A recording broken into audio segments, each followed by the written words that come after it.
Welcome to one of the few truly independent and sponsor-free podcasts on this island Earth. If you like these free first-hour episodes, consider getting twice as much with THC Plus and treat yourself to the full 2-hour interviews as they're designed to be, where things only get deeper and more interesting behind the curtain. A Plus subscription gets you 5 new shows a month and a full archive of great interviews with amazing folks going all the way back to 2010. That is the gist, though there are other details, benefits, and bonus features you can hear more about at the end of this episode or in the show notes, where you can also find the links to sign up and join the club at thehighersidechats.com. Or if you want to listen on Spotify, sign up through Patreon. Enjoy.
Promises kept out of the spotlight in hopes you'll forget about them. From the Sunshine State, I'm Greg Carlwood, and as well versed as we are in the art of propaganda, government corruption, secret keeping, and narrative control, it's gotten very hard to allow ourselves to get excited about the idea of any big important information of any kind coming out. But only the current president and his appointees have been bold enough to promise more transparency on the 2 biggest secrets of our day. How deep does the Epstein rabbit hole go? And what is the government hiding about UFOs? And while I wouldn't really hold my breath for either, we have every right to not just let such bold claims get glossed over as typical political election season pandering. And maybe a relentless pressure does eventually get us closer to the truth than we were before. But many wonder if the president even can know or reveal the full truth of either of these things. Well, when it comes to UFOs, few have championed the cause for disclosure with more commitment than today's guest, Stephen Bassett. One of the few true UFO activists and the only registered lobbyist for UFO disclosure in Washington. He's also the executive director of the Paradigm Research Group, an organization founded in 1996 to end the government-imposed truth embargo on the issue of UFOs and ET, and through that organization, he also maintains one of the best online archives for documents, news, and correspondence between high-ranking officials on the UFO subject that I've seen. He's done over 1,500 interviews trying to keep the public pressure and interest on this issue high enough to matter, and was instrumental in the organization of 2013 citizen hearings on disclosure at the National Press Club in Washington. In 2023, he also co-founded the Hollywood Disclosure Alliance, a new media-centered organization working to align filmmakers with true whistleblowers and researchers to try and pry the disclosure door open even further. It's an honor and a pleasure to have him here, the dedicated disclosure demander, UFO truth embargo activist, and thorn in the side of the secret keepers. Stephen Bassett, welcome to THC. It's a pleasure to be with you. Yes, man, thank you. And just playing off that intro, what secret do you think matters more to the big machine? All the gory details of the Epstein situation or full UFO disclosure? Would they maybe even sacrifice one to maintain secrecy on the other? Now you cut right to the heart of the moment, that's for sure. A couple of clarifications, right? Just so your audience can be cool, right? If they find themselves in the midst of a lot of people into this subject, right? Really serious. We're using UAP. We try to avoid UFO. It means exactly the same thing, but it doesn't have the stigma that the government worked very hard to attach to it. And I am a disclosure activist, not a UFO activist, disclosure activist. Because disclosure is the prize that we've been seeking now, indirectly, directly for so many years. The movement that's underway is what I call a truth movement. Every activist movement usually can fall into a couple of categories. The civil rights movement it's continuing, but certainly it was one of the great movements in the 20th century. The civil rights movement was a justice movement. And the anti-war movement, it's a little harder to define that, but it involved some truth, it involved some justice, but also it was primarily a matter of ethics or morality. It was almost like a morality movement. So this is a truth movement. We're trying to get a fundamental truth from the United States government, at least in our country, regarding this matter of a non-human, not technologically advanced non-human presence, which I prefer to call extraterrestrial. The government has lied about it. The government lies about a lot of things. Some things are important. Some things are more important. The question is, is the truth that we are seeking, does it merit an extraordinary level of commitment, sacrifice? How truly important is it, and so forth? And the answer, I think, is now pretty well acknowledged that it is one of the most important, if not the most important truths in the world right now. So that puts it very high up on the scale. So to answer your question, how does it stack up against another truth movement? Though movement, I don't think is quite the term you want to use. Truth issue. And that is the latest scandal du jour, and that is the Epstein scandal. Now, when I got into this field 30 years ago, I absolutely could not have imagined that as we get really close to the finish line on this 80-year movement that goes back to 47, that there would be this other thing kind of cruising along with us, like a sidecar, one of those motorcycle sidecars. You look over to the left, and there's the Epstein scandal right there. You go, what the hell? How did you get in there? What are you doing? Right? I didn't invite you. Right? This is a solo gig. But there it is. And this is true of all history, in all of history, in terms of all movements. You are subject to the vicissitudes of history, the tide of history. There's so much else going on that your movement, however important, is going to be subject to that. And if you don't like it, too bad. And you're going to have to navigate that. A classic example, similar to what we're talking now, but on a larger scale, is that the civil rights movement was reaching a kind of major transition point in the 20th century as it approached the 1960s. There was clearly the potential for breakthroughs. As it's getting there, all of a sudden the Vietnam War just rises up right in front of it. And so as you're moving 61, 2, 3, 4, and so forth, they're having to compete with the activism opposing that war, which was intense. It was capturing the media. It with major demonstrations.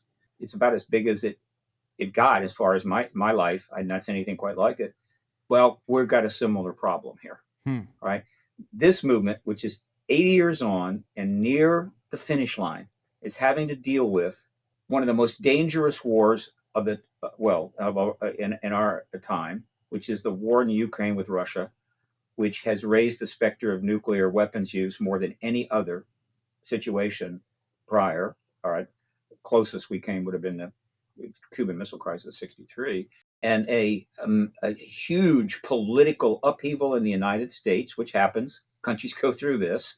We're having to deal with that, and then the Epstein scandal, right? Which I'm not going to put at the same level of these other things going on in the world, such as the Ukraine war and so forth.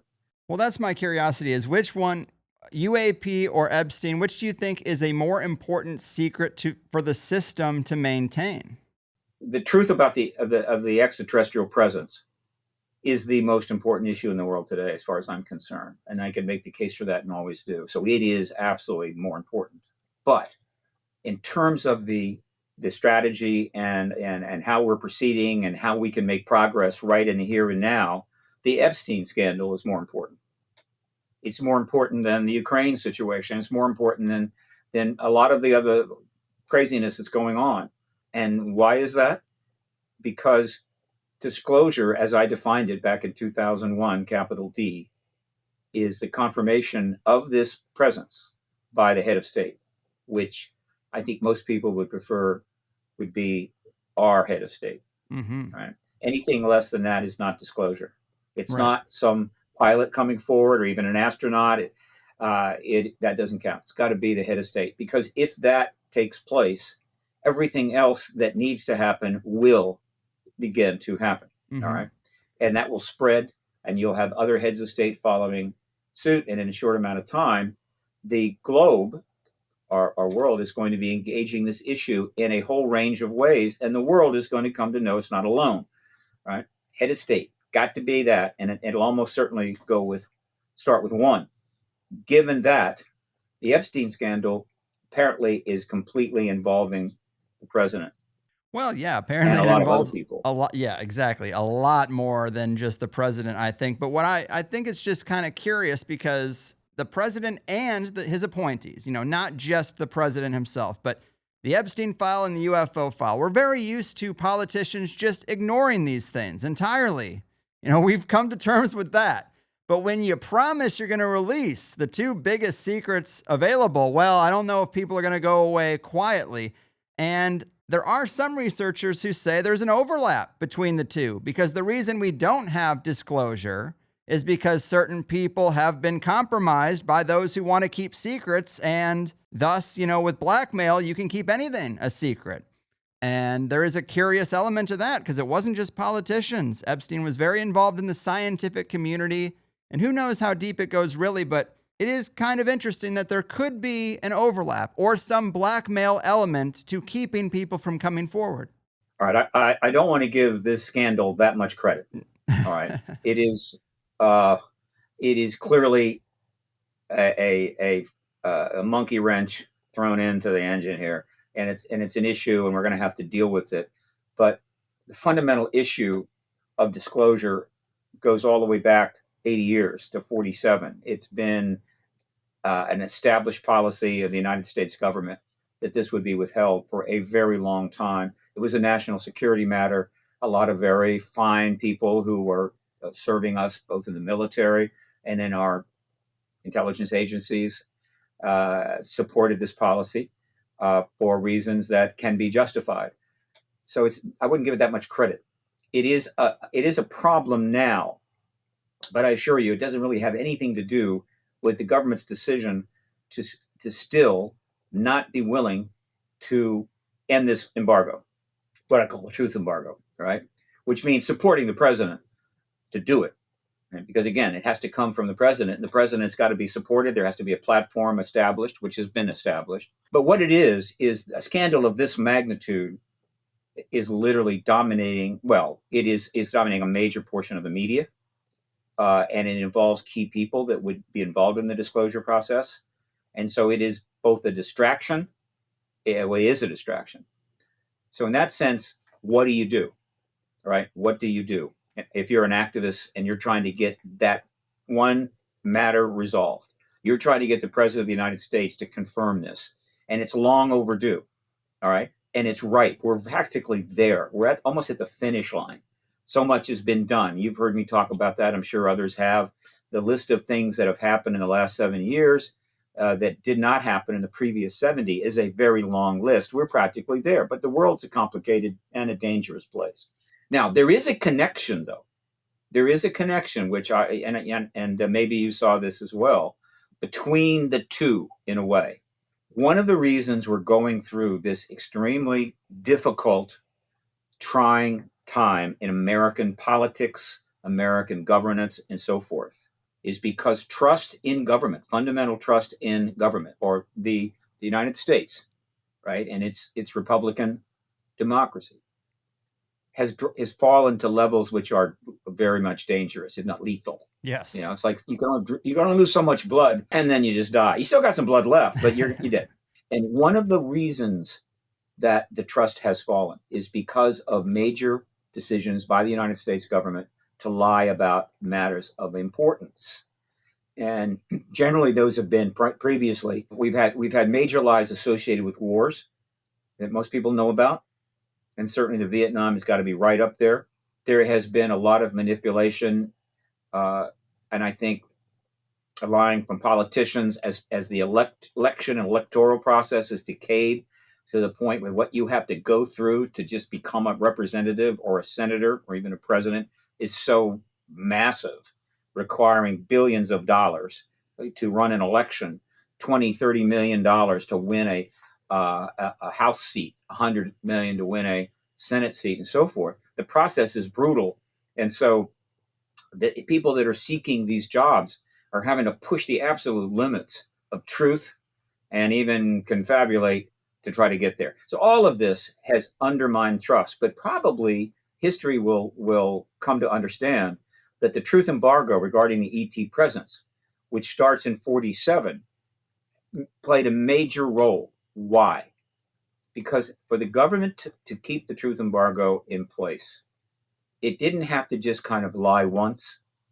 Like with respect to the Vietnam War, there were a couple of significant lies that made it possible to escalate that war. So they lied, we escalate, that was it, you move forward. But in order to maintain the truth embargo and the ET presence, the government has had to lie every single day since 1947, every single day. Yes. Right? In other words, and why do they have to lie every single day? Because they're lying about something which is evident. It's self-evident. It's in the sky. It's flying around all the time. It's being seen. It's turning up on radar. It's being filmed with cameras in the old days, and now cameras are everywhere. And of course, the public has engaged it with extensive research.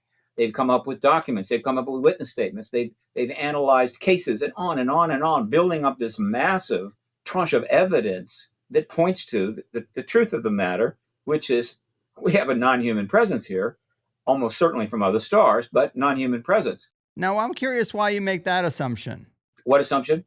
From other stars. Because, if we're going to say we don't want to use the UFO term, and I don't want to get hung up on terms, we want to use UAP instead of UFO, I would also assume parallel thinking as to we should probably discard extraterrestrial and go with more like multidimensional non-human intelligence or something a little broader, because it's kind of an esoteric flavor that UAP brings to the new term that is used.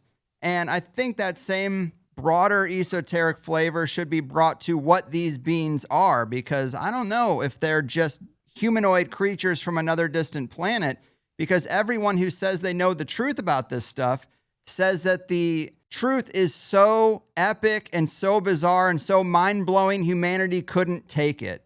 I think humanity could definitely take some beings on another planet, but it would have to be reality shattering and very bizarre, like these entities are with us all the time, or we are on a human energy farm or a prison planet, or we're being manipulated somehow and nothing you do matters. It would have to really shake reality to its foundation. I don't think aliens is enough. Okay, look, you've raised a bunch of very interesting points, which I will try to address as best I can. The difference between UFO and UAP is simply a better, useful terminology. They mean exactly the same thing. UAP and UFO means exactly the same thing. So the reason we swapped or tried to move to that language is for the activist movement. It's in order to try to get the political attention of both, the media attention as well as the attention of politics. We had to move away from a term that the government had gone to great length to stigmatize, to demean, to the point literally where they created what I call an intellectual ghetto. So the moment you utter the phrase UFO, you're suddenly labeled, right, based upon all the ridicule that they've heaped on it. And that just makes it harder to proceed. And we don't want to play by the rules the government has set or the game that they're playing. So that is what is there. Absolutely two different things. Now, the same thing. So when you get to the issue itself, the truth embargo has ensured that with respect to almost any aspect of this reality that we're dealing with is not absolutely certain. They've gone to great lengths to ensure that. Just denying it decade after decade, what are you talking about? There's nothing here, there's nothing there, whatever, ensures you can't get certainty. In other words, they've interfered directly into the scientific process, which hopefully they don't do in other areas of science, right? So if you're trying to understand, say, quantum mechanics or any other area of physics or science or biology, you have a scientific method, which is one of the most great inventions of all time, which has allowed us to build the society we have, which is that you go through a process of experiment and repetition and establish that something is true because it satisfies repeated efforts and so forth. And once you've established that, you move on to something else and you build a structure of truth that is you can rely on so thoroughly that you can actually, using science and engineering, build a rocket that can go to the moon and come back and not just blow up, right? The scientific method is what built this world. Now, in terms of the understanding and any science with respect to the ET issue, the government has interfered and said, no, it's a waste of time. That's all true. It's not true, rather. They've done everything to undermine the ability to apply a method that will establish the truth of this matter. And so this is government interference in science. It is not something you want. Every time governments do this, it never ends well. It is a major problem. And so the government is responsible fundamentally for us not being able to get to, how would you say, a almost absolute certainty about any aspect of this. However, 80 years of research has still been done. And all of that research, if you don't have the bias, if you're not buying the government's nonsense, and you can look at that research and you can come up with your own assessment. Yes. And many people have. Yes. People, astronauts, pilots, scientists, and so forth. And so when you go to that point, here is where I'm at. And I'm not alone. But again, there are others that think differently.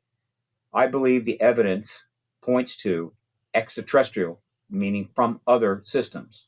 Okay. Well, what brings you to that conclusion? What evidence? What evidence makes you think they're extraterrestrial? First of all, one is that the evidence for the alternatives is very, very thin. Very, very thin. All right. I don't know about that. And again, it doesn't matter in terms of the movement where they're from, because ultimately the issue is they're clearly technologically advanced. We have some of that technology. It is being sequestered. We don't have access to it, and so forth. And of course, we're being denied that they're even here. Right. But if you want to talk about alternatives, one is that they have always been here. They've been living underground for thousands of years, and they just come out once in a while, and so forth. And they evolved here. I like that idea. Yeah, but it made me feel safer. But the evidence for it is just minuscule. It's just not there. That's fine. I'm just curious what evidence you look at that makes the case that they are extraterrestrial. Because I just think this is a tricky one. You have to give me some time on this. It's no easy question to answer. I just got a lot of stuff here I want to get you to talk about. But what we do get to, we'll nail it down, and your audience will be benefit from that. And what I'm saying is the evidence for the alternatives is very, very thin, and that's important. So if somebody says, "Wait a minute, they could be living here all along," they call them. What do they call them? They call them. I don't know what the hell they call them. But they're always been here. The evidence is just not there. The other evidence is they're from other dimensions. Well, that's a cool sci-fi idea. We see it in fiction all the time. It's great. What is the evidence that they're from other dimensions? It's practically, there's nothing, right? Except aspects of them are kind of interesting. Maybe they are coming from something right next to us, but the evidence is very, very thin. All right. Now, what's the other? Oh, and here's the one I love the most, right? They're time travelers. They're from the future. And not only are they from the future, but they're us from the future. Again, evidence for that, minuscule. Now, here is the problem. If I'm the government and I have been sitting on something of this magnitude, and let's say they're sitting on the fact that there's extraterrestrials that are coming here to engage us in various ways and have a presence here, I am going to be quite happy with every other theory you can come up with. I don't care if you think they're time travelers, go for it, right? Write books, go online, talk about it all you want, because it distracts away from the fundamental truth that we're withholding from you. And so people can come up with their own opinion about this, and that's fine. But from the standpoint of the activist movement, it doesn't help. That's one thing. The evidence for the alternatives, which are all over the place and people love it and they're in the movies, is not helping the movement because the likelihood they're true is very small. Now, what about the fundamental truth, which I believe we will learn, is that they are from other star systems? The evidence for that is pretty strong. Here's why. right? In the recent times, we have finally come to understand how big this universe is. It's big beyond imagination. Just our galaxy is big beyond imagination. And we now know that aside from the fact that there's more stars in our galaxy and there are grains of sand on every beach in this world, right? It's hundreds of billions. All right. We have come to understand now, and that this is relatively recent, that the vast majority of all of these star systems have planets. And then we've come to understand that a significant percentage of those have planets in a zone where we call it the life zone, Goldilocks zone, that can maintain both the temperature range and the availability of water, which is pretty essential, we think, to life. It's a vast number. Okay, so the ability of other Earths to exist out there has now been established is virtually a certainty. The idea that given that we are no different in any significant way from other systems throughout a galaxy of hundreds of billions of systems, right? And no different really in any significant way from those that have planets and have planets in a life zone. The idea the only planet in 800 billion star systems that actually developed life is us is on its face ridiculous. It is absurdist. All right. So once you get there, you go, okay, so clearly there's other life. There's other life in the galaxy. We cannot be the only life planet. All right. Then the next question is there anything preventing life on another planet from evolving over several billion years to having a technological civilization? I can't think of any, right? Is there something special about us that like we able to build computers, but billions of years of development on another life planet? No way, they're going to never be able to build computers because of some problem. No. And so we have to then accept the fact there's other technological civilizations. And then that brings us to the third and most significant point. If they have developed longer than us, if they have greater technology than us, if they've been around another 2,000 years, just beyond where we are, and these days you could say 200 years, is it not possible that they could have found a way to get from one star to another in a way that was workable? All right. And that's a more significant leap, but it is appropriate, right? And so if they have, is there any evidence that they are, in fact, from another star system? Well, how about this? What are the areas of evidence that is not getting the kind of attention and play that other areas of evidence are? And the reason for that is political and is a matter of, is an activist issue, and that is contact. Very early on, I think most people understood that if you want to get the attention, even if you're going all the way back to the 50s and 60s, if you want to get attention of the media, scientists, or anything else to this issue, which you believe is valid and important, you need to talk about sightings. You need to talk about landing events. You need to do what MUFON was covering all those years, right? Sighting events, studying them, photographs, whatever. You didn't want to get into contact. And one of the things that maybe made that point strongly was that in the early days, not surprising, the idea of contact came up in what we call the Space Brothers, right? And these are people in the 50s that said they were having contact, and they came forward, and it did not go well, right? Because nobody knew what the hell they were dealing with, right? And so it was just crazy. So we had to stay away from that, and we still pretty much have to stay away from that. If you've seen the hearings, if you've seen the statements from members of Congress and so forth, it just isn't mentioned, though recently it's starting to get a little attention. Well, let me actually cut in there, because I do want to talk about what you call a fire hose of information. I agree. There's a lot of stuff that has come out in the recent 12 months that dwarfs anything we heard for the last 10 years, probably. And 7 years of progress. Yeah. Yeah. There's been some progress. Sure. But yeah, I just want to remind you or let you know that like you're talking to an audience that is made up mostly of people who have been looking at ufology and this question and disclosure for over a decade, probably two. And I think the biggest frustration is that we're sick of being teased. You know, you say the alternatives don't help the movement. What I think doesn't help the movement is the constant teasing. News Nation is responsible for a lot of it. Oh, we're about to drop a bombshell. And then it's, one story of something that happened one time. People have been looking at this, have read thousands of cases of abductees, of sightings, of very, very bizarre things. A little egg-shaped craft isn't going to move the needle. That's not the bombshell that they think it is. Now, I know you got to get people to pay attention to your show. You got to get the numbers up. It's an attention economy, an ad-based economy.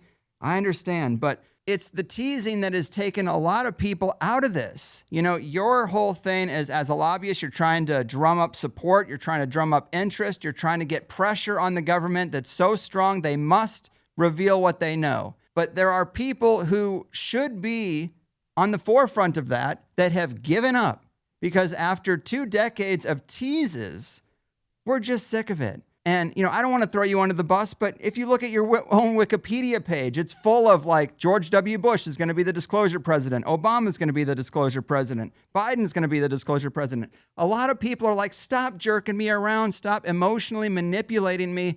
And I get it. Maybe it's just like your enthusiasm. Maybe it's just your optimism. But I don't think that helps the movement to have people who are actually interested and engaged, because some people don't care. But the people who are interested and engaged, to keep having them get rug pulled makes them just say, you know what, fuck it. We're probably never going to know. All right. You raised some pretty interesting areas. I'm sorry. I'm fired up. No, you don't have to apologize.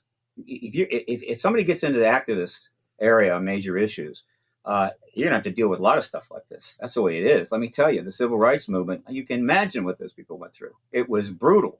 We want the same thing. You know, we want disclosure. We want the answers.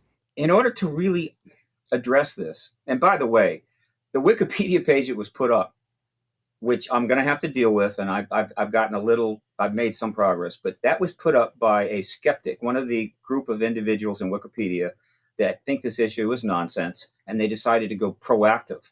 And they tampered with some other sites and then threw that site up. That's absolute crap. It's ridiculous.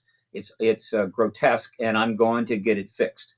Is it inaccurate? I mean, in 2003, according to the Washington Post quote, Bassett said George W. Bush would likely announce aliens are among us by 2005. 2 years later, July 2007, disclosure will come within 1 year. 2015, I understand.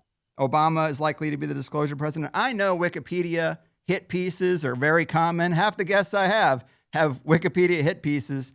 So I know that it's maybe not all authentic, but are you saying this is bullshit, that these are not things that you've said previously? No, I'm not saying that. Okay. What I'm saying is that I've done 1,500 interviews about my work, PRG's work. And so what this guy did is to simply go and look at articles. And if he saw something that he thought could be helpful to the effort to sort of throw some shade, he just picked that. Yeah, cherry picked the evidence. I understand. But the larger point that you're making is, well, there's 2 larger points that you're making. But in terms, let's talk about this thing that he's trying to make the case that I'm constantly saying that there's going to be disclosure tomorrow and whatever. What you will, if you were to go back and read hundreds of these articles and watch hundreds of interviews, what you will see is that I don't do that. I don't predict disclosure is going to happen on June the 5th of such a date, though I have given so many interviews that I might have gone a little too far at some point. And you know, that's fine. I'm going to apologize. But overall, I don't do that. There are people that are doing that. There's people now that are putting out some statements that something huge is going to happen in 2027 and what have you. They even mentioned day. I don't do that. Yeah, and I'm not here to give you a bunch of lashes about those kind of things. I'm just curious, when you say these things that you thought at the time that these previous presidents would be disclosure presidents, I'm curious. It's okay to be wrong, but I'm curious, did you say those things because you were just maybe overly optimistic, or did you say those things because you had insider information and they deceived you? No, I don't make predictions on insider information either. I don't do that. Again, I'm going to answer your question. This is I'm glad you're getting there. This is a very significant kind of thing. Okay. That is, an activist has to deal with this kind of stuff. It is not unusual. And particularly in this issue where the government is essentially trying to undermine and suppress and confuse and distract all the time. Let me tell you, this is not an easy path. I've been in it for 30 years, so I can testify to that. So let me see if I can convey to you this, and it's tricky. The movement is, and I come to call it that. I call it the disclosure movement. It is a truth movement. We are trying to get the government to end a huge lie that is undermined progress and undermined trust in government. The idea is, how do you get that? And it's very similar in some respects to the civil rights movement. The civil rights movement basically had a fundamental goal. We've got to get legal confirmation of our equality. We also need a Voting Rights Act so that we can conduct ourselves like everybody else in this country. And it took them 85 years to get it, right? Starting in Reconstruction. It's not easy. So with respect to getting the government to do something it doesn't want to do, you have got to get a movement together, and you've got to keep it together to keep battering the door, right? That the door to their little castle, right, and hitting it until you break it down. So those were efforts to create that pressure. In the case of the ET issue, the matter was the government simply will not confirm the ET presence. We have a goal, which is to get the president to confirm it. I called that disclosure with a capital D, and I think that's kind of become a thing, and I'm happy about that. You've actually said every president going back to Truman has known the truth about UFOs. I find that really interesting. I appreciate disclosure with a capital D, that a president should come out and really blow the lid off the secret. Mm-hmm. I know a lot of people who are researchers in this field that they don't think the president even has access to that kind of information. This is a guy who's here every 4 or 8 years and then out the door. It's the generals and the deep corporate world. I mean, what about that claim that they took all this stuff to deep corporate so that it wouldn't be under the government's purview, and that the government, is, subject to certain laws and disclosures that corporations aren't restricted by? Well, that is the case. The truth embargo is built on a very, very sophisticated program in which vast amounts of classification schema and stovepipe programs, protected here and there, parked here, parked there. They spent billions of dollars to set this up, and so all of that is essentially the engagement of our country into this issue, and people have limited access or no access and all that. We know about that. Right. Are we putting pressure on the wrong entity to go at government if they don't have the answer? Well, again, it's one thing to be working on a program or to be spending your job is to deal with the ET issue. That's not what I'm conveying when I talk about the presidents. In other words, you don't have to be read in. You don't have to be given regular tours of underground facilities to know that there's a presence. All it takes is one person who is in the know to let the president know that, yeah, that is real. That doesn't mean you're going to deal with it. Starting right with Truman. Essentially, what did Truman know? All he was told was that, yeah, there's a crash in Roswell, there's a vehicle, there are bodies, and they are not human, and therefore, what do you want to do? And Truman made the decision to tell Ramey, undo that, change that narrative, which he did right away, so that we can then decide, how are we going to deal with this? In other words, this goes right back in a way. I like to always take things right back to Roswell. It starts in 1947, basically, and it's very, very simple. Something crashes. There's beings in the crash. They're not human, right? Therefore, they're from somewhere else.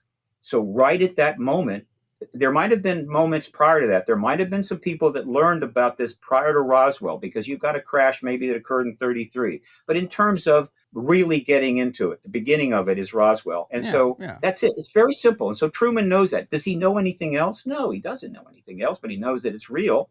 All right. And so right there, you have a president in 1947 that knows it's true. And so I am suggesting, and I could be wrong because there's really no way to prove this, but I am suggesting that every president going forward at least knew that this was, in fact, the reality of things. Mm-hmm. How much more they knew, to what extent that they were briefed, we don't know. I think it will take a long time before we learn these things, but I imagine that every president had a little bit of different access, right? But at minimum, they knew there was an ET presence. And I think we're going to find that other heads of state knew that as well. So that is pretty much a basic statement. Okay, presidents knew. So that's my response to what you just said right there. That's why I made that statement. But again, to get back to this other core thing, which is it is the activist dilemma. And if you get in activism, this is what you have to deal with. And if you don't want to deal with this, don't do it. And that is this: how do you keep people focused on a very difficult prize, right? Like in the civil rights movement, decade after decade, when the government is simply pushing back and saying, you ain't going to get that. So if you're trying to get justice as a person of color in the 20th century, you had to push and push and push, and the government was pushing back in every way it could. You were up against the state. Most of the time, you were up against the entire the federal government, but certainly in the southern states, you're up against state segregation laws. It is brutal. And you have to get people to push against that and risk their lives and invest their money, right? So for activism to work, you have got to establish what is the prize? What are we trying to get, right? That is so important that huge numbers of people need to commit to it and support it. And the prize is end the lie about the fact that we're not alone and that there isn't a quote, technologically advanced non-human presence that we have been engaging within government for decades. All right, that is the goal. All right, the government is spending enormous amounts of money to push back directly against it in ways that they don't even do in other areas. In other words, one of the most extraordinary things about this activist movement that requires a certain level and degree of commitment is the fact that unlike any other movement that I'm aware of in the history of the human race, the major authority basically says everything you're talking about doesn't even exist. The government in the southern states didn't say, what's segregation? Everybody has access to everything. There's no segregation. There's no injustice here. Why are you spending all this time? Why are you marching? Same thing with the anti-war movement. But the government wasn't saying, why are you marching against the Vietnam War? We have no troops over there. There's no war in Vietnam. Right. That would have been pretty interesting, wouldn't it? In this issue, they're saying everything that you were focused on, MUFON and all these organizations, all the stuff that you're doing and the research and everything else, it's about something that doesn't exist. And that made it unbelievably hard. Okay. Yeah, it's like when you know your girlfriend is cheating on you, you've got all the evidence, but she just won't admit it, and you can't let it go until she says the damn words that you did it. Well, that's kind of one way to put it. We know there's smoke here. We want to see the fire, and we want the government to admit they did it. But, I'm not going to hold my breath forever. But while we still have a little bit of time in the first hour, because way more people see the first hour, I thought we'd get to this earlier. But I want to talk about what you refer to as the fire hose of content that's coming out right now. Not disclosure with a capital D, but whistleblowers and interviews and military guys going on podcasts. I mean, we got Jake Barber. We got Matthew Brown. He's a really interesting one to me.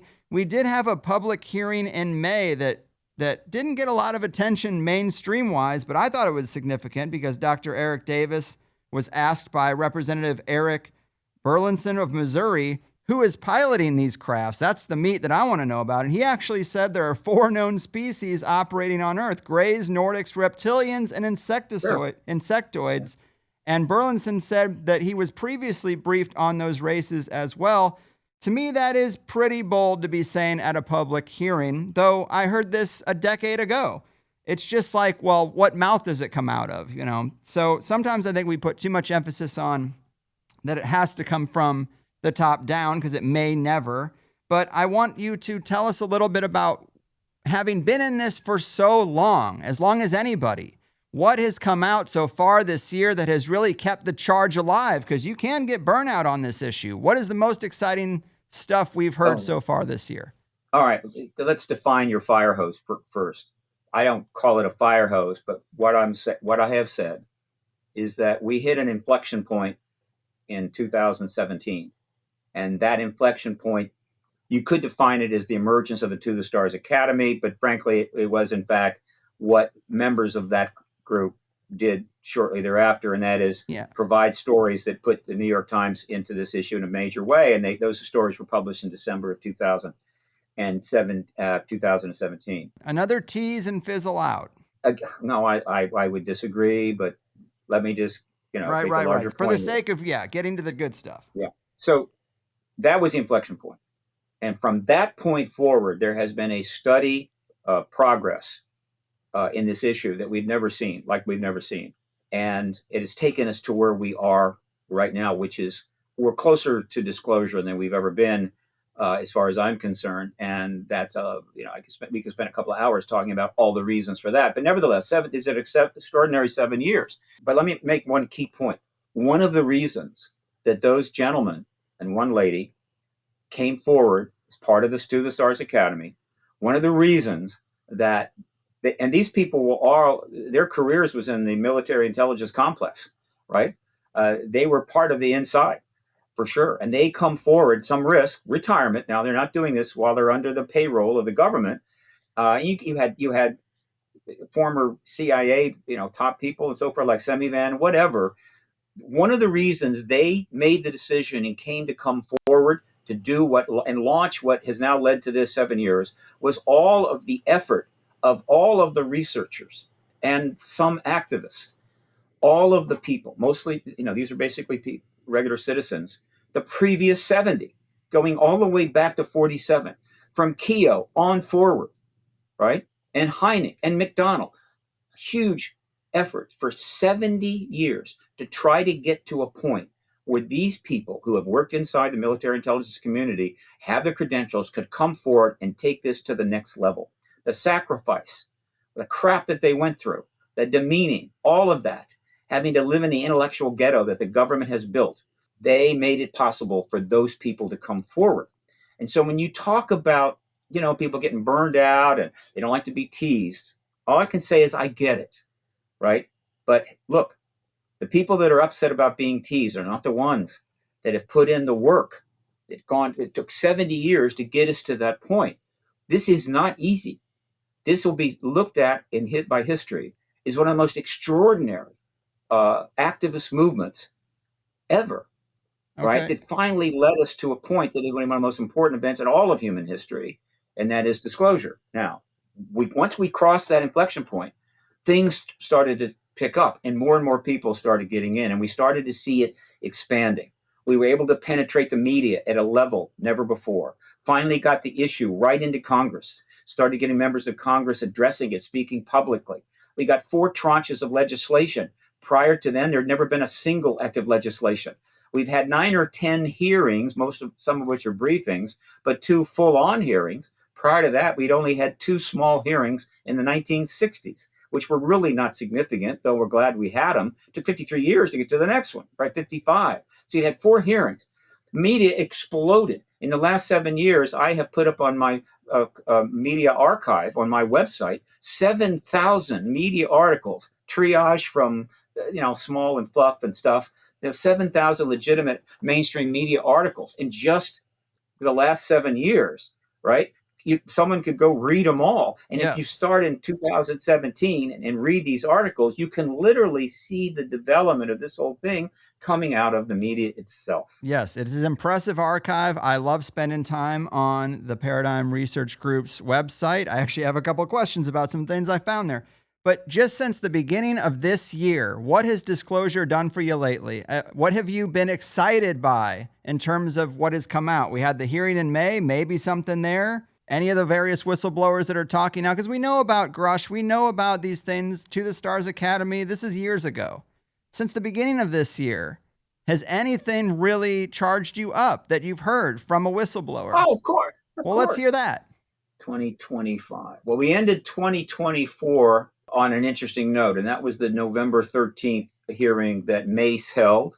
There was the November 13th hearing, and then in May we had the UAP Disclosure Fund held a substantial briefing up on the Hill, and that is when Eric Davis asked by Eric Bulleson about ET types, just came out right and said it, right? And so from the standpoint of the history of this issue, nobody has ever, while sitting in a chair in a House congressional office building, right? And not just anybody, but somebody with a substantial history and credentials in this issue, in this field, having worked for numerous government programs, no one had ever turned to a member of Congress and said, there are 4 types of extraterrestrials. Yeah. Right? And it's on camera being live streamed All right. In other words, if you got into this issue as an activist in 1947, you were going to have to wait 77 years to be in the room and see that happening. I understood how important that was. Other people are, the people that are new to this issue, maybe, okay, what else you got? That's part of the game, right? If you're trying to get something done in activism, you're trying to make progress. And as you make progress, you're dealing with a population which is increasingly pretty much, it's like, yeah, sure, of course, right? Mm-hmm. What's the big deal? Let's get going here, Right. right? They're new to the thing. They don't care about the history. What have you got for me today? They don't have an appreciation. I get it. Well, my point was more to ask you to try to get to the fact that we're talking to a lot of people who have been interested in the past and given up. Not new to the issue, but have been into it and given up. And so I'm trying to get you to give us some examples of why they should be re-engaged with this issue, why this is different this time. And let me help you out. I mean, I do think the 4 races, it's hard to beat that. Insectoids are out there. Reptilians are out there. Someone called David Icke. Obviously, he's been talking about that for a long time.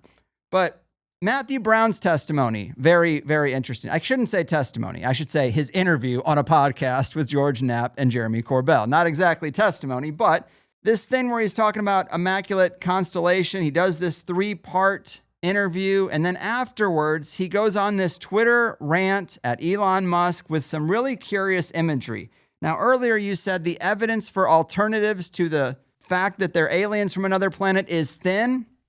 I'm not so sure it's thin. Any evidence is thin if you don't look at it. But Matthew Brown tweeted these pictures of the Enochian language wheel and the word Logath, which refers to the Liber Logath, known as the Book of the Speech of God, a magical grimoire received from the Enochian angels that John Dee and Edward Kelly were channeling in the 1580s. Even the name Immaculate Constellation has like a religiosity to it, but I would expect someone in your position to want to follow up on that and say, why is this guy who George Knapp and Jeremy Corbell have decided is a worthy whistleblower to do a 3-part interview with, why is he tweeting about grimoires from the 1500s? Is there a connection? It seems like he's suggesting there is, but there never seems to be much follow-up on what the hell the Liber Logath is and what the Enochian language is, because if there is a relationship, let's follow the trail.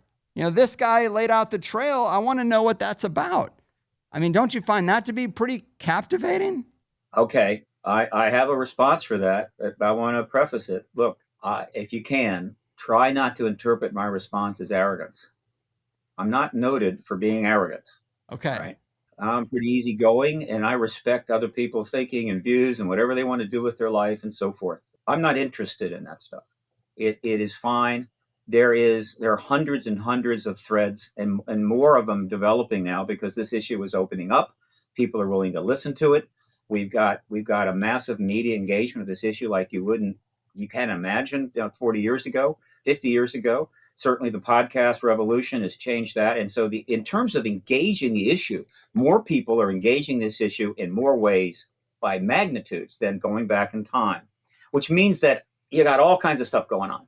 Stuff turning up here, stuff turning up there. That's fine, right? But in terms of the activist movement, that's what I'm involved in. I'm not a researcher. I'm an activist. The activist movement is not about proving all of the stuff that may turn up or has turned up or anything else. That is what I call something for the post-disclosure world. In other words, in a post-disclosure world, when this matter has finally been outed, that there is this technologically advanced non-human presence, and we do have vehicles, and we've done science and everything else, and whatever else, and the government is able to then allow proper confirmation of key elements of this, and the stigma's gone, and now the whole world can engage it, then people will spend a lot of time trying to sort through everything and say, well, is that true? Is that true? Is this person bogus? And whatever, and develop what we'll call a scientific consensus of the truth and the reality of it. That's going to happen in the post-disclosure world. It cannot happen now. And so the goal of this movement is so simple. It's not to prove whether something that turned up at Skin Rocker Ranch came out of a portal or didn't come out of a portal. I don't care at this point. It doesn't matter to me. It may matter to other people that are interested in portals and stuff. The goal of the movement is simply to get the president of the United States, hopefully first, but it could be another head of state, to simply end this embargo, where the governments of the world, either directly or by going along, take a position as government to their people that this is not real, that there is, I say real, now they've accepted it's real, but there is no ET presence or technologically advanced presence. And of course, that's changing very rapidly. We're close. I'm not saying we're not making progress, but they still haven't done it. And that is the goal of this movement. And one of the ways that the truth embargo has survived for all these years is that given the fact that the government denies the reality of it, it just opens the door for regular citizens to throw anything in there and proceed here and go there and try this and whatever. Everything is possible, right? It's like in science. If you didn't actually establish the truth of a particular area of science, say a certain area of quantum mechanics, until then, every theory is in play. Have a theory, look at it. It hasn't been proved. Take a shot. If we ran science that way, we would be living in caves right now. And so they have prevented that. People are going to do it. They're going to pursue all these things because there is the government interference. The government is deliberately throwing stuff out. It has put out disinformation. It's put out individuals with credentials that come forward with nonsense in order to attract attention. Yes, They've undermined the very process of our thinking. And so, right, the goal of this movement is first get that confirmation, to get disclosure, and then deal with the whole array, the massive array of theories and possibilities and so forth coming forward. And the movement cannot be distracted by that. I'm not going to be distracted by that. All right. Who has the time? So that's the difference. Well, fair enough. But, this isn't just anybody. This is one of those military whistleblowers that, you said it. Matthew Brown's not one of these military whistleblowers? I'm saying it's not a question of who. Okay, I'm just saying this is, one of the guys in the category that's supposed to matter is insiders speaking out. But I agree with you that the government lies and puts people out there and misdirects, which brings me to the question of, if your main goal is for the president to end the truth embargo, how would we be able to guard against a limited hangout operation or a selective disclosure that steers the narrative towards some misdirection? Is there any safeguard for that? Or do we just take everything that would come from the president's mouth at face value? Well, first of all, we now have such a vast amount of information achieved through the citizen efforts and the activist movement as well, that it's going to be very difficult for the government to get too wild and crazy here. They've got huge numbers of people staring at them through a microscope, unlike anything the world has ever seen. And so if you want to screw around there's about 10,000 podcasts who would be happy to take you to task. But in other words, the government either is going to come forward. I say the government. We're going to get disclosure, which essentially is a fundamental truth. It's a simple truth. They're here or they're not here. They're here. All right. Now, what happens after that?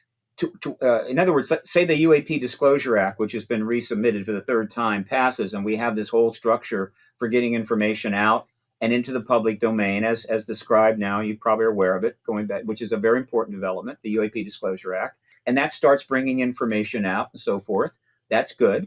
But if they start to screw with it, interfere, then our job the activist job, is to point that out and say, well, no, that's not good, right? And the public needs to express their views. That's not good, and push back.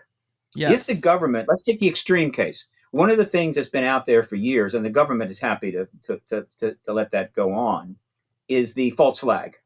All right. In other words, if you're interested in this subject and you believe that ETs are here, then you need to know that the government is going to create a false flag. They're going to create a holographic saucer that's going to blow up something, or they're going to have one of their own captured vehicles or re-engineered vehicles that's going to blow something up. They're going to blame it on the extraterrestrials, and then we're going to have a new war with them and so forth. Is that likely? I don't think so. But I will say this.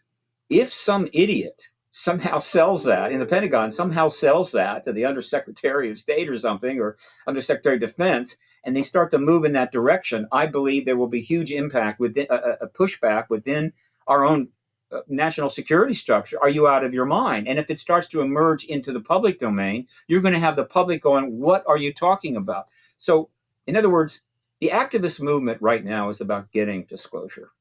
But there's more to it than that. There's going to be plenty of activism needed even after disclosure takes place. And I call that the post-disclosure world. And there are already organizations that are forming, substantive organizations now that you wouldn't have seen years ago, that have money and substantial board of directors that are actually coming together to address the post-disclosure world. And so what do I mean by post-disclosure activism? In other words, in the post-disclosure world, now the activism doesn't turn to, you must confirm the truth of this so we can all move forward together. It's going to be how the information is being dealt with, how the government uses this new reality to engage us. Are they going to manipulate it? Are they going to screw around with it? There's also activism attendant to how the commercial world deals with it, right? Are the defense contractors that have had this information for years trying to exploit it to make money that's inappropriate and so forth? But right now, right, we have a fundamental job that has to get done. We have to get the confirmation to the president, which in the second hour gets into Epstein, and I'll get into that in the second hour, that we have to get that confirmation. And the activist movement can't afford the luxury of being distracted off into 400,000 things that are going to turn up, right? That's fine. We're glad that those things are happening. But do I know if that witness is legitimate or that witness is legitimate or somebody that's coming up with an interdimensional time travel theory? No, I don't have time for that. Can't do it. And with respect to the people, what is important about Grush in that he's not just anybody that came forward. He comes forward with a whistleblower account that has substantial backing to it. He comes forward under oath in a hearing, right? The first hearing since 1968. He takes an oath. It's being filmed. It's in the Congress. It isn't just a Grush thing. It's not just about Grush. It's about the entire context of it. And so let's just make the clear statement that a lot of these other people that are coming forward are interesting, but they haven't given testimony under oath on camera to a committee of Congress. So that's why Grush is very, very important. That doesn't mean that some other witnesses is less important. It just means that Grush has become a major factor in the activist process because he took the very dangerous and difficult role of being a true whistleblower. Most of them are not whistleblowers. He took the hits. He took the threats. He came forward. He did what he had to do. And he is going to be a national hero. He should be. And so I would single him out.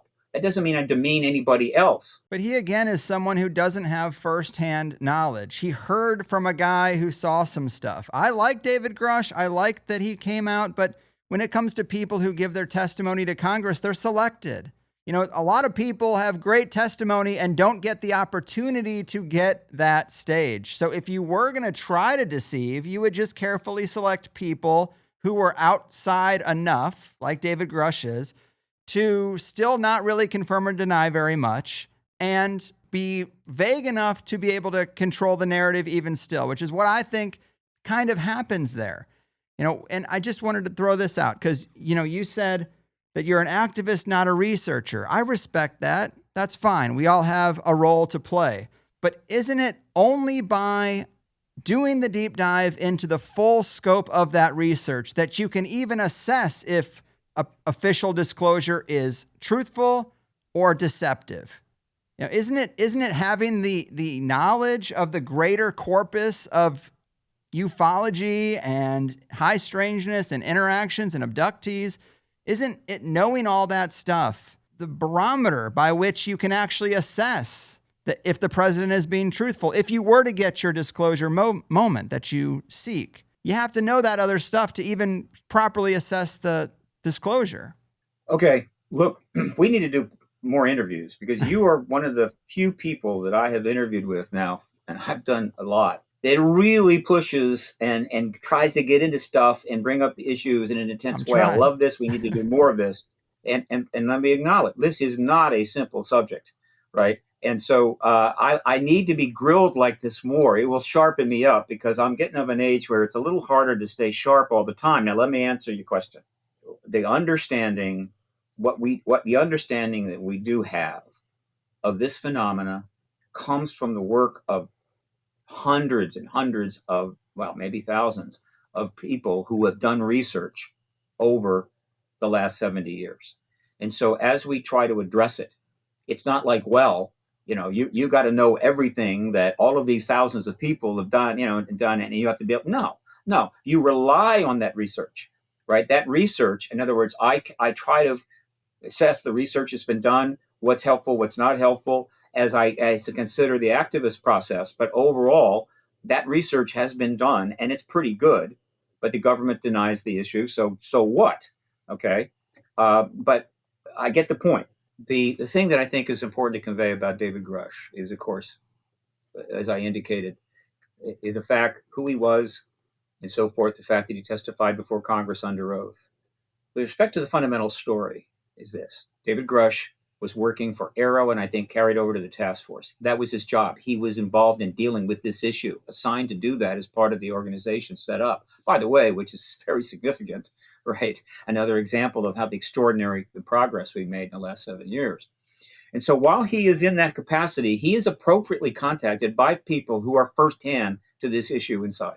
And given information is pretty striking, pretty astounding. And he then conveyed that information on to, I believe it was the Senate, some of the Senate Intel staff, which, as you know, they were involved in legislation, so forth. Well and good, but he started having a problem. There were those apparently that were not happy about that. He starts getting harassed, possibly even early threats. We don't know all the details. One day they'll come out. And so he's not happy about this. And so he did what you're supposed to do. He took this matter to the Inspector General of the Intelligence, whose job is to deal specifically with these kinds of things and other matters. And so he had to go to the Inspector General's office and say, okay, this is what I provided. This is the information I provided. I'm getting these kinds of problems. I'm being harassed. I need to this addressed. So what? People can show up with all kinds of claims. Does that mean they're going to get redress? Well, when he walked in the door, he had the previous and first Inspector General Intelligence, Charles McCullough, as his representative. That's how significant that was. And so not surprisingly, he got redress. In other words, there was an attempt to stop that harassment. Now, here is what's very important. For that to happen, right, he had to give all that information to the Inspector General, exactly what he was told, the same information that he then revealed with limitations, and maybe more, because under oath, there were things still he was limited in saying in that hearing, but not limited in terms of dealing with the Inspector General of the Intelligence Committee. And so he provided all that information, and that had to be verified. And so I'm going to suggest, right, that the Inspector General's office had to go to those firsthand witnesses and confirm that they had told him this. And then the Inspector General's office then decides, okay, right, you deserve to redress. Somebody doesn't like the fact that that extraordinary information came to you and you passed it on appropriately. Too bad. And so he got redress, but it wasn't enough. This is a big deal, as I think people can understand. Anybody that knows anything about this issue knows that what Grush did at that particular time, when he came forward on June the 5th of 2013 with the interview with Ross Coulthart, followed with an article in I think it was the Debrief, that was a true whistleblower event, the most significant one in the history of this issue. It changed everything and led ultimately to that hearing. And so the Inspector General has the firsthand information from those people that contacted Grush. All right. So this isn't just secondhand stuff. Some guy deciding, I think I'm going to, I think I know something. I'm going to pass it on. No. And so all of that confirms Grush is the major witness here. He did a wonderful and very important thing. He is a hero, right? And he triggered a lot. What he triggered was pushback. Yes, I would not denigrate Grush because you can't control what experiences you have and don't have. It's not Grush's fault, but I'm saying people who've been looking at this for decades are a little sick of being hyped up to hear from just another person who never saw an alien and never saw a craft. He hasn't seen anything. It's not his fault. You can't control what you can see. I'm just saying there are people who have seen bodies, they say, people who have seen crafts. There's probably 1 million witnesses that are regular citizen experiencers of pretty regular frequency sometimes. We don't get them in front of government. We get the guy who heard from someone else.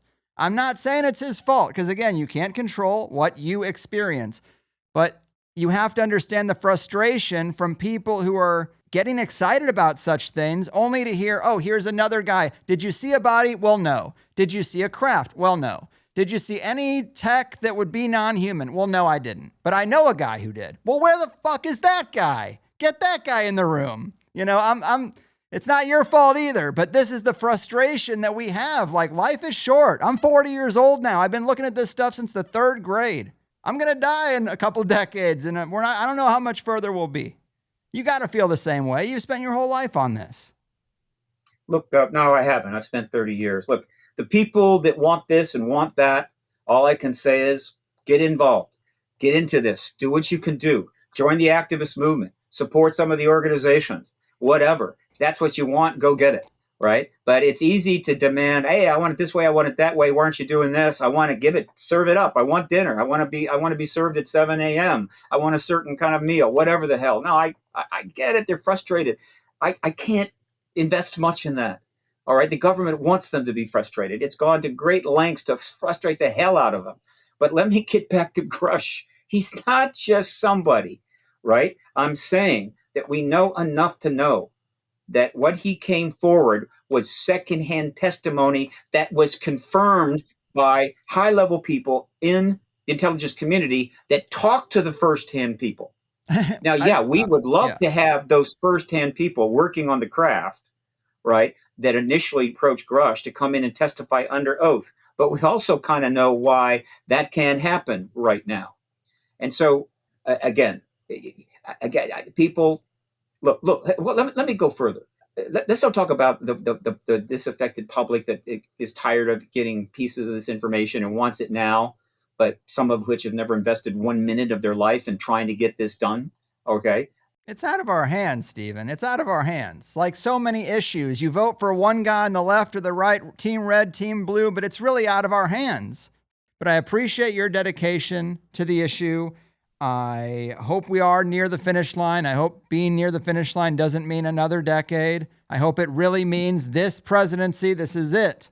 You know, we can't keep kicking the can down the road. But either way, let the people know what links you might want to give them, what they can do if you want to mobilize them in any kind of way to move the needle on this thing. And we'll call it in. Well, I could do 20 minutes on that, but let me say this. There are key organizations that need support, particularly if you got into crypto early, okay, which I completely missed, I assure you. New Paradigm Institute. It's a frontline activist organization now. It's gotten some good funding. It needs a lot more. Danny Sheehan has been in this issue a long time.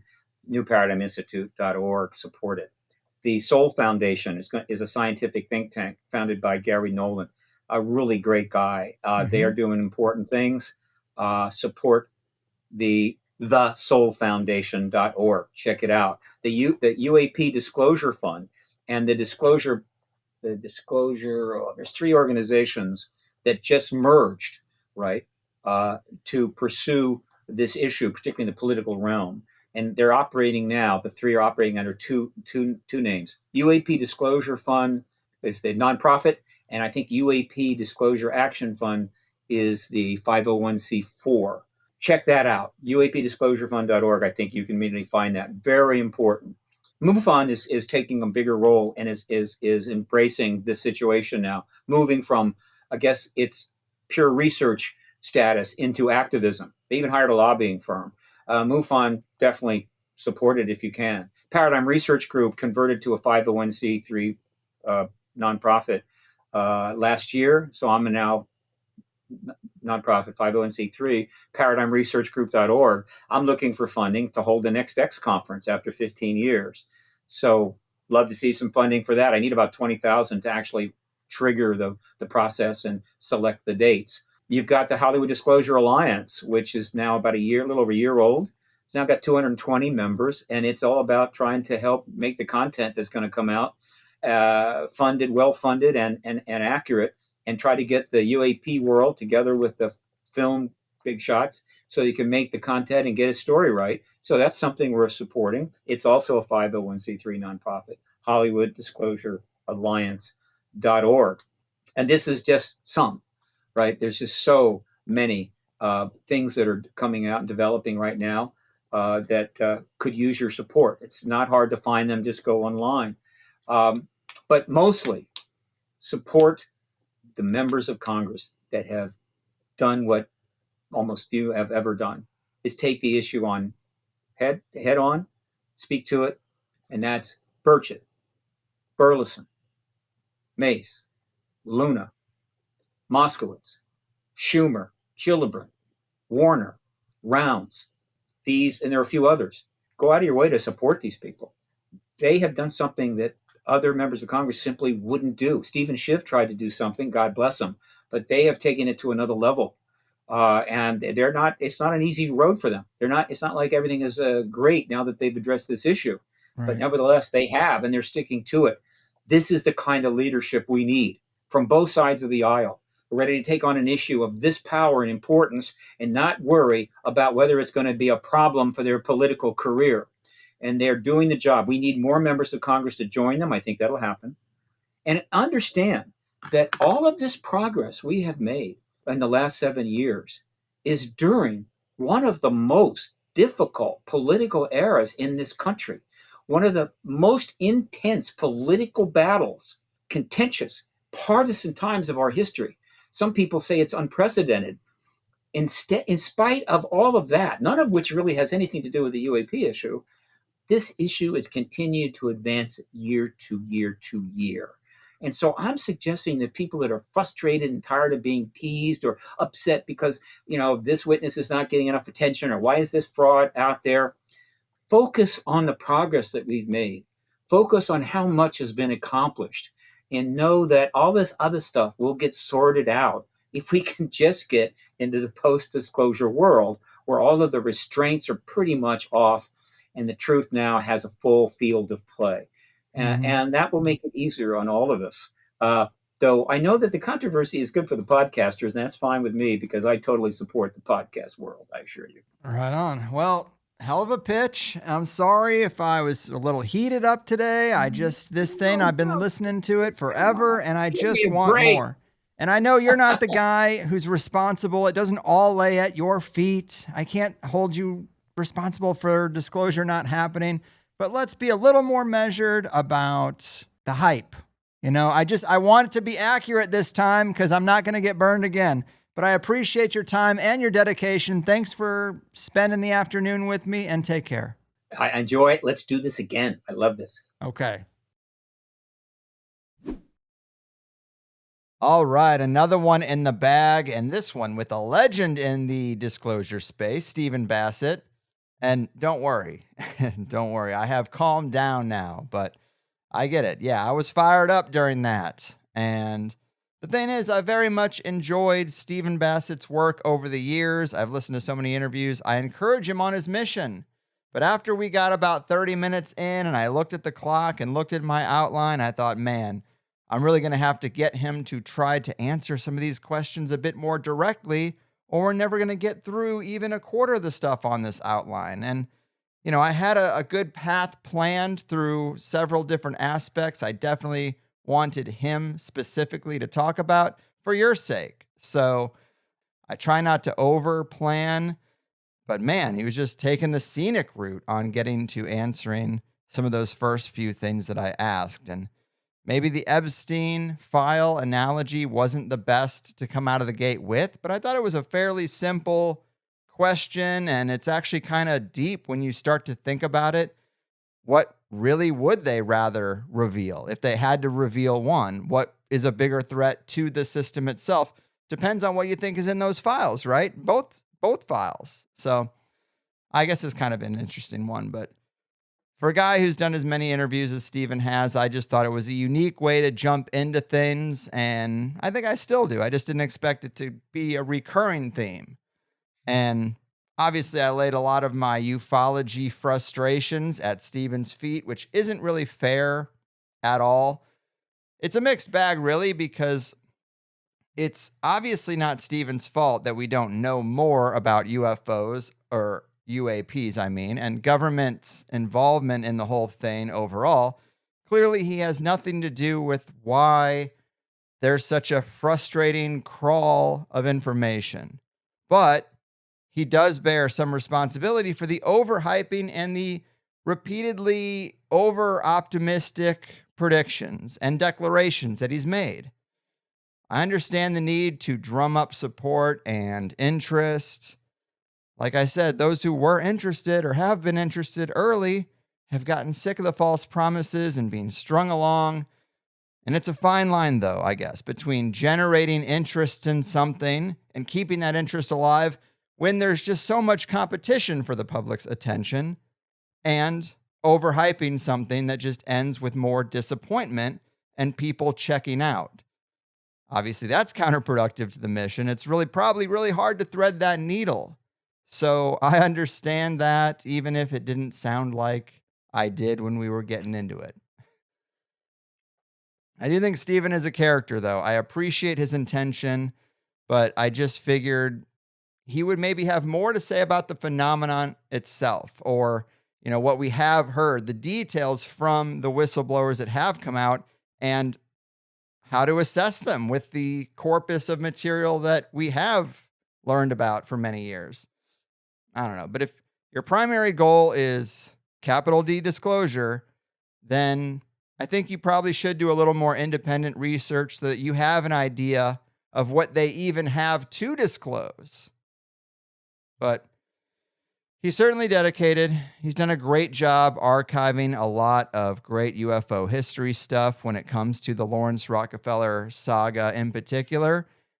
I did think it was interesting to see that photo and be able to ask him about it directly, even though I'm probably a little more skeptical of it than almost everyone I've asked about it. I still don't really have a strong opinion on Lawrence Rockefeller. I default to sketchy, but I've heard many times that he was the good Rockefeller, like Steven said, and it is totally possible. I don't exactly like guilty by association arguments, right? Let's judge each person based on what they did, not what family they were born into. But even according to his Wikipedia, it says Lawrence Rockefeller was an American businessman, financier, philanthropist, and conservationalist. And he was the third son and fourth child of John D. Rockefeller Jr. As a trustee of the Rockefeller Brothers Fund, he provided venture capital for Intel and Apple and many other successful tech startups. He was known for his involvement in wilderness protection, ecology, and protection of wildlife. His crusade was establishing a conservation ethic, and he was declared America's leading conservationist by Lady Bird Johnson. In 1937, he inherited his grandfather's seat on the New York Stock Exchange. He served as the founding trustee of the Rockefeller Brothers Fund for 42 years, from its inception in 1940 to 1982. During this time, he also served as president and later chairman of the group for 22 years, longer than any other leader in the fund's history. He was also the founding trustee of the Rockefeller Family Fund from 1967 to 77.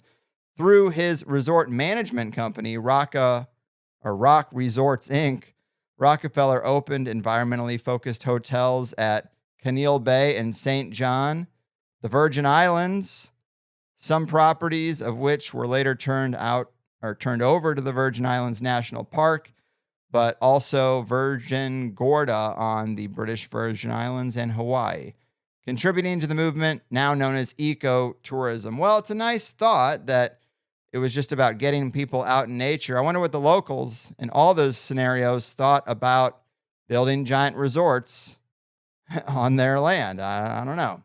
Maybe they loved it. So I don't know. He just doesn't seem entirely different than the rest of the clan. He was the guy on the Rockefeller Brothers Fund for over 40 years. Whatever.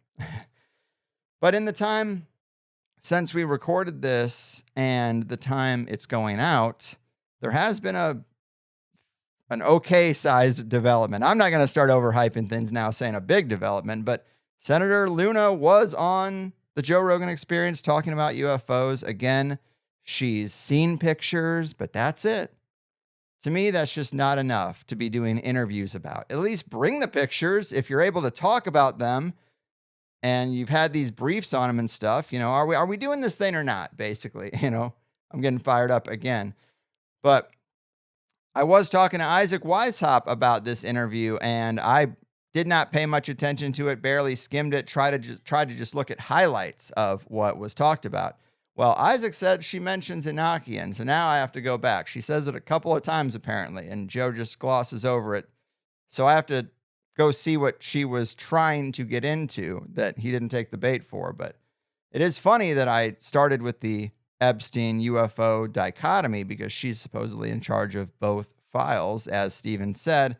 And of course, Rogan talks about Epstein on almost every episode, except the one where he's talking to someone who actually is supposedly involved in assessing the case to some degree or something. A lot of posturing going on about that file. But there was also all this stuff with Chuck Schumer last year, all this posturing, and I had it in my notes, but I just didn't get to bring it up. But Chuck Schumer put out some tweets in December of 2023 that said House Republicans are trying to kill the Senate's bipartisan measure to increase transparency around UAPs. The measure I'm championing with Senator Rounds would create a board, always creating a board or a committee or something, but they would create a board to work through the declassification of government records on UAPs. We will keep working to get this done, he says.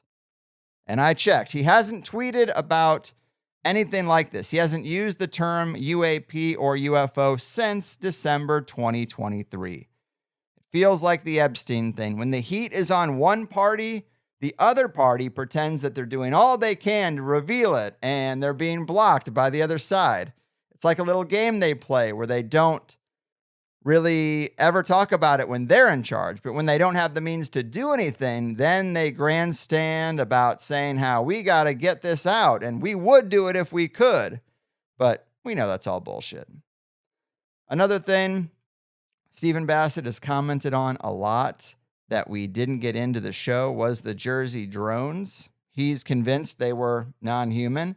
And I was on the side of them just being some kind of covert mission, but totally human, because from what I heard, they did use FAA light signals that were recognizable and common in that industry. And it was just some classified thing. But he thinks they were non-human. That's also popular when it comes to what people are saying. But Tulsi Gabbard gave an interview where she said that she still has a lot of questions about those drones. But she did confirm that, to her knowledge, they weren't just over in New Jersey in that region, but all over the country. And if the National Intelligence Director still has questions, it sounds like we do have a shadow government or breakaway civilization, or she's being coy about it.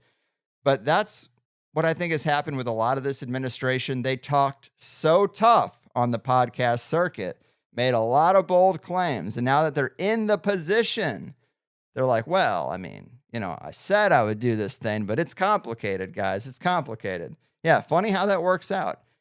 But I think the disappointment is at an all-time high because the claims and promises were so bold.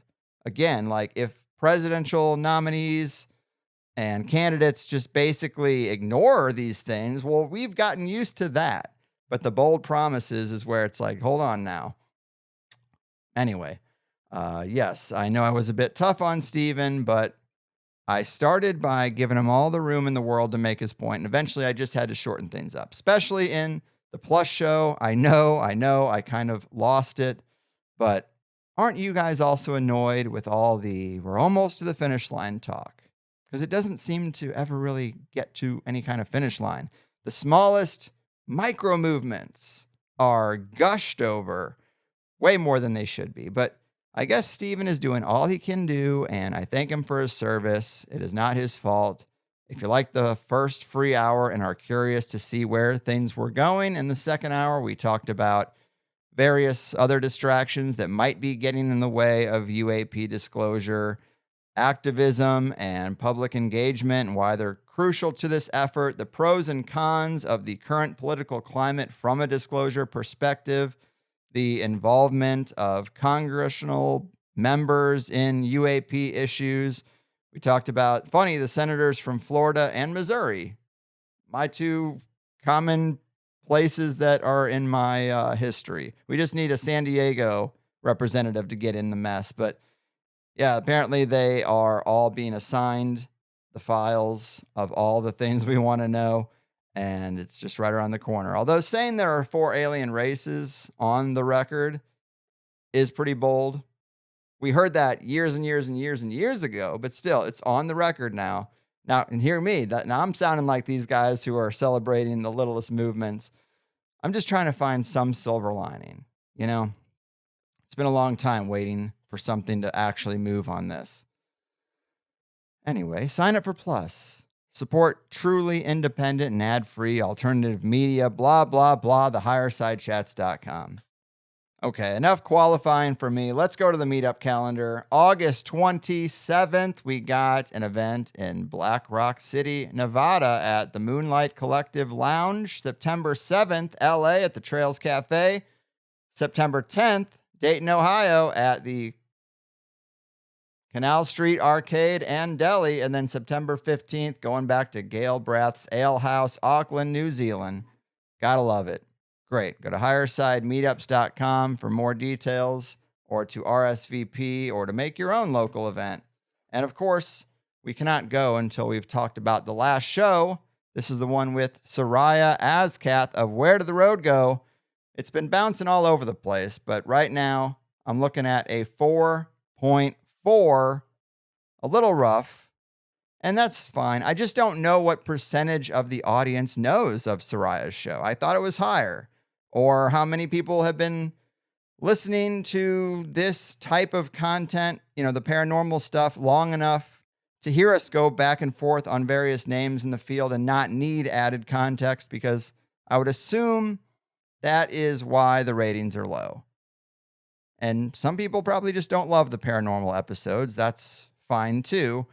I guess there doesn't always have to be a reason. It's okay that people just didn't like it and they were not entertained and didn't get anything out of it. Fair enough.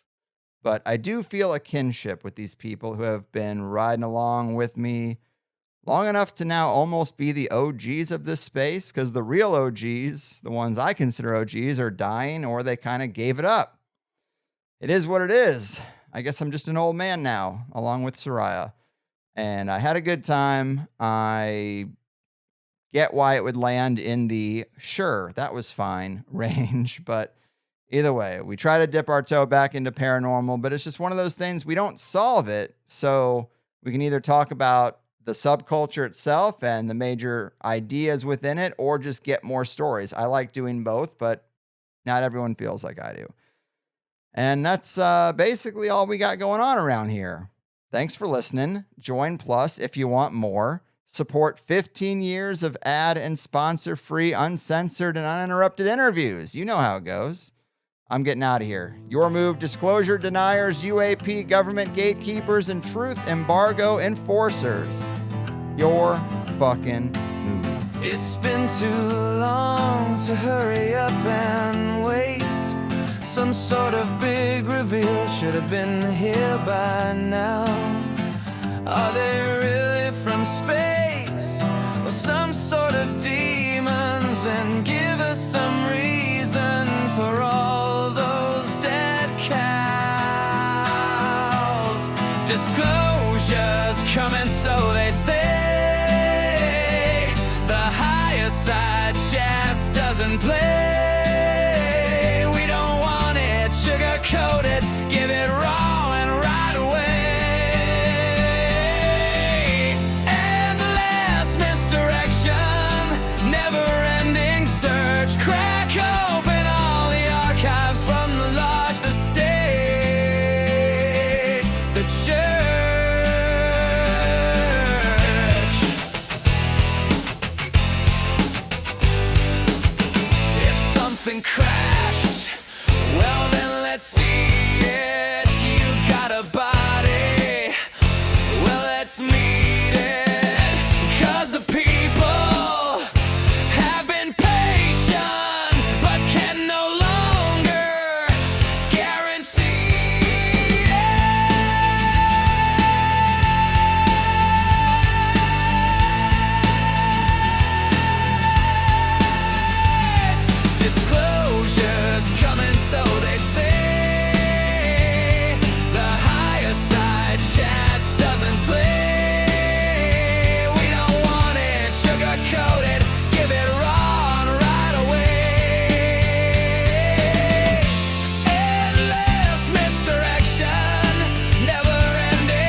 Oh, you're still here.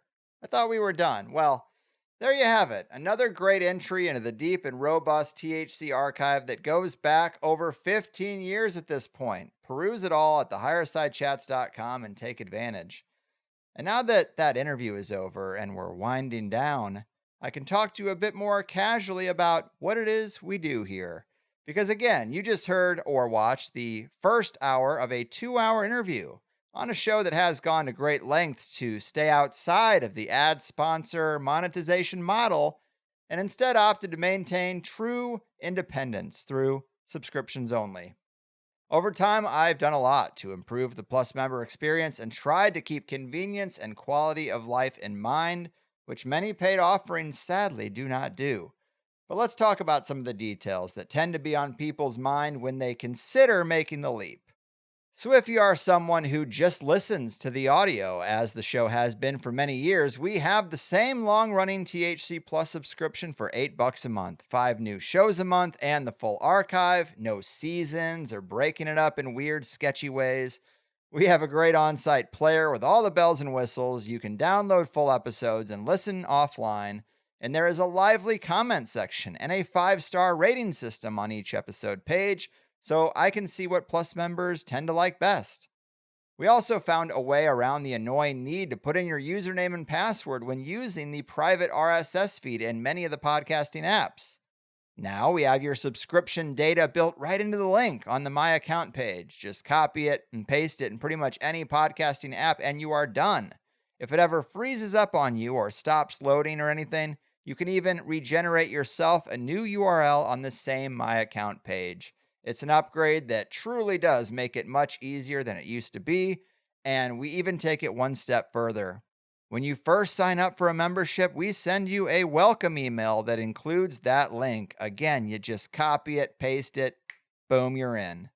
And I know accessing the main show in an ongoing way is really just the only thing 90% of Plus members want, but if you do get into the website, you will find some old bonus episodes and live events on the bonus content page, the old cover songs I used to close the show out with, as well as some of the new ones I've made recently. And you also get a lifetime forum membership where we have all sorts of interesting categories and threads, including the best place to get a guest request to me. People ask me about that pretty regularly, but how could I not put added weight to Plus member recommendations? So there you go, hint, hint. Now, in June of 2025, I made the big leap to video. It seemed like that's what a growing number of people wanted, but the fear was over being able to deliver episodes in video conveniently behind a paywall because it's a lot more challenging than it is with just audio, though we did figure it out. Although streaming video does have a lot of extra cost to it, go figure, and that is why we added the new tier of THC Plus TV for people who want that video without changing the price for those who don't really care. So for $12 a month, you can get the full shows in video with captions and a nice word search and all the features of the audio player, as well as Android and Apple casting from your phone to TV. That's nice.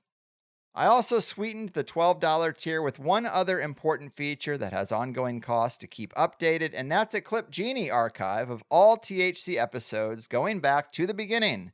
And what Clip Genie does is allow you to search by any word and be served up all the transcripts of all the episodes that have included that word and a clickable link to start the episode right at that point in the show. It's very slick. People have asked for transcripts for a long time because episodes are so information dense, and this was a way for me to not only provide that, but make them all searchable with a system that provides everything a person could want for finding exactly what they're looking for with the hundreds of episodes there are. All right, so if you think I'm good at what I do and you appreciate the extra effort I make to try to come prepared and lead our guests through the most compelling parts of their work, I'm not asking for a handout. I'm asking for you to get twice as much of the content you already like for $8 or $12 a month. I've used this analogy before, but we tip $8 for all sorts of services these days without even thinking about it, especially in this new world of the dumb tablet checkouts where they pre-highlight 20% and make you feel bad for switching it to anything else. And when you tip $8 because someone brought you a sandwich from the back, nobody brings you a second sandwich. I know ad-supported podcasting makes it seem like it should all be free, but independence is worth something, especially in this counterculture field, and there's no way to make a viable career out of it otherwise. Some people will say, well, what about value for value? But I tried that first, and big donations came with aggressive guest suggestions, and that just doesn't work for our type of format, though it may work for other formats. Either way, the subscription model has not let me down in 15 years, and I thank those who sign up, and I hope more people do. I try to make it worth it. As for the typical questions I get that might help you decide or speed up your onboarding, usually I get, where is the second hour? Because unlike other shows, I don't split each episode into 2 files because I find that to be inconvenient. You've got to find the other one and then load that up, and it stops in the middle, and you might have to hear 2 introductions and 2 wrap-ups. It's a little bit clunky, but no. Plus members get the full 2-hour conversation just as it was had in a single file. I always ask for the promo stuff last, so I cut right before that and splice it onto the first hour, and that is how the free hour is made, and I just strip out the rest. So it still sounds pretty whole for free hour listeners, as you just heard, and I do prefer it that way. And when you're logged into the website, all the shows magically switch over to the plus shows, so it's seamless, and that seamlessness has caused confusion before. But just look at the show length if you're unsure, and know that you cannot be logged in and be seeing the free first hour episodes. Trust me. I spared no expense. They call me the John Hammond of conspiracy podcasting. I don't say that. Other people say that. So yes, if you just signed up and you want to go back and listen to older episodes, you do have to skip ahead about 50 minutes to hear the new content. But once you are a member, you'll be much happier with the full show in a single file and not maintaining 2 feeds and jumping from file to file just to hear one interview. Another common question I get asked is if Plus members have to listen through the website, and of course the answer is no. We have that custom tokenized RSS link that works with many of the podcasting apps, and the site is built to have some nice tools included to make it easier and more fun to listen, but it's not necessary. Spotify is the only weird one. To get Plus on Spotify, you must sign up through Patreon because they have a corporate partnership together. Honestly, we know how the game is played. I don't have to go too deep into it here, but yes, major corporations have taken over the internet. They get everyone reliant on a handful of convenient platforms, and then they push out the controversial content. Even though I try to stay integrated for your convenience as much as I can, but some of that stuff can change at any time, and that is why I always prioritize and maintain my own independent website. But that's it, really. I don't want to front load the show with too heavy of a pitch because then it sounds like an ad when I like to say we're ad free. Sponsorship free and independent is a little more accurate. But because the video has complicated some things, it just seemed best to run through all of it and slap it at the very end of these episodes so your questions and concerns could be answered. And hopefully I've convinced you that it's worth it. Sign up at thehighersidechats.com or right in the show notes or the episode description. Again, we send you that welcome email with the private tokenized RSS link right there, so you never have to log into the website if you don't want to. And if you sign up for video, we are going to be sending the new episode notifications there too, where you click the link and it logs you in automatically and you're right there to stream it. So I'm doing what I can. Help me help you. Double your pleasure, double your fun, and get twice as much with THC Plus. And that's all there is. There isn't any more. The higher side chat